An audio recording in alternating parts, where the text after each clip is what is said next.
word self comes to mind when I had enough new material on the neurology of consciousness. And in essence, as I say in the book, in the first section, to start over, I've been writing about consciousness and about the issue of self for a number of years.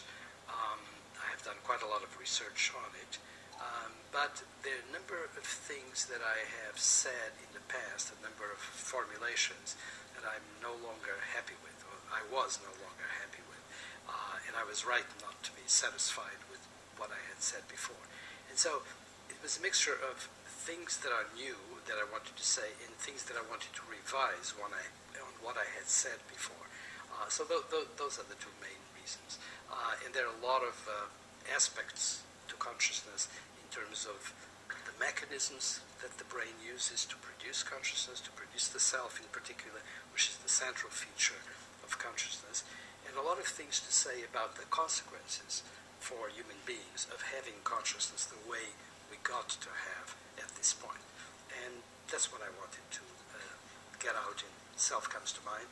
And the title came very naturally because it points to the fact that consciousness is really made of two parts, self and mind. Mind, which is the basic component, a component that in fact animals have as well, and human beings always had.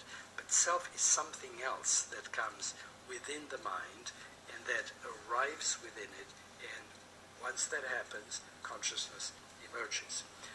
And the subtitle of the book tells the rest, which is Constructing the Conscious Brain. We're talking about a process that, of course, emerges from the brain, within the brain, and the issue of construction is very essential here. That's why in Epigraph you have a very famous statement by Richard Feynman, which is that what I cannot build, I cannot understand. And there's an idea that by knowing how to build, by deconstructing the machine, you're going to be able to understand how it actually